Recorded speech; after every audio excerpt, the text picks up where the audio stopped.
Bismillahirrahmanirrahim. Assalamualaikum warahmatullahi wabarakatuh. Perkenalkan, nama saya Melanie Johri dengan NIM 0205222053. Baik, di sini saya akan menjelaskan tentang jarimah murtad dan jarimah pembunuhan. Yang pertama, pengertian murtad.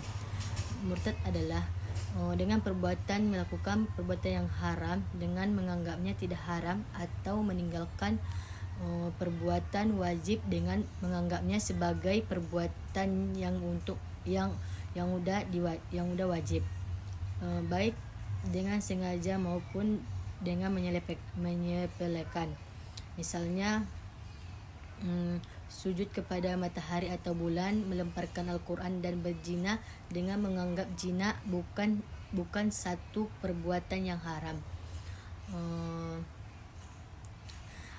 Murtad dengan ucapan adalah ucapan yang menunjukkan kekafiran, seperti menyatakan bahwa Allah punya anak dengan anggapan bahwa ucapan tersebut tidak dilarang.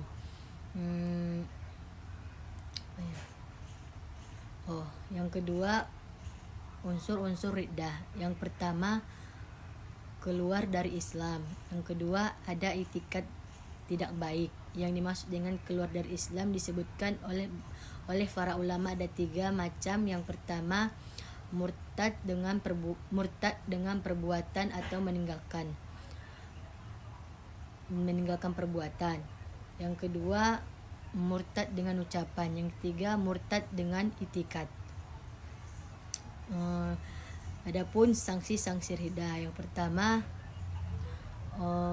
hukuman pokok jarimah riddah adalah hukuman mati. Sebelum dilaksanakan hukuman orang yang murtad itu harus diberi kesempatan untuk bertobat.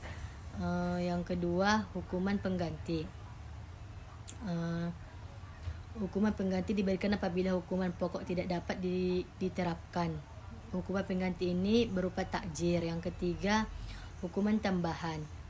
Hukuman tambahan adalah merampas hartanya dan hilangnya hak terpidana untuk bertasarruf atau mengelola hartanya. Dasar hukumnya jarimah murtad pada Quran surah Al-Baqarah ayat 217.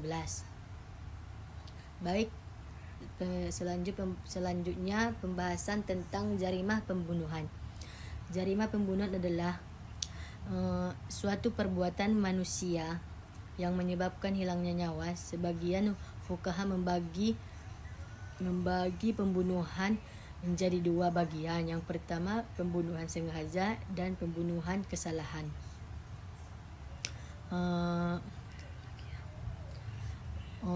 Pembunuhan sengaja adalah suatu perbuatan dengan maksud menganiaya dan mengakibatkan hilangnya nyawa orang yang dia niaya, baik penganiayaan itu dimaksudkan untuk membunuh ataupun tidak. Yang kedua, pembunuhan kesalahan. Pembunuhan kesalahan adalah suatu perbuatan yang mengakibatkan kematian yang tidak disertai niat penganiayaan.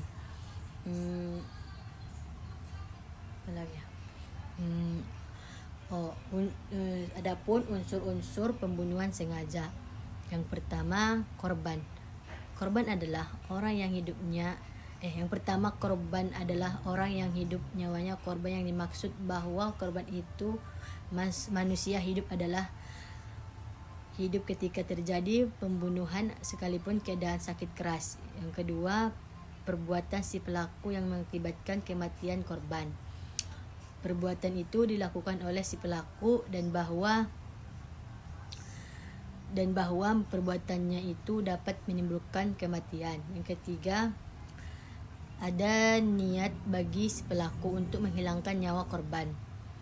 Adanya niat si pelaku untuk menghilangkan nyawa orang lain. Imam Abu Hanifah, Imam Syafi'i, dan Imam Ahmad berpendapat bahwa bila pelakunya tidak menghendaki kematian, maka maka pembunuhannya tidak dapat dikatakan sebagai pembunuhan sengaja. Yang pertama, pembunuhan disengaja. Pembunuhan disengaja adalah tindakan menghilangkan nyawa orang lain dengan niat dan rencana menggunakan alat dan umumnya mematikan. Yang B, pembunuhan semi sengaja. Ada 3 unsur dalam pembunuhan semi sengaja.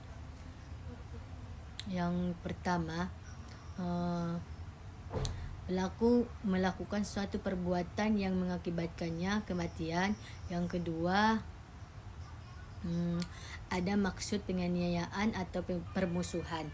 Yang ketiga, ada hubungan sebab akibat antara perbuatan pelaku dengan kemauan korban.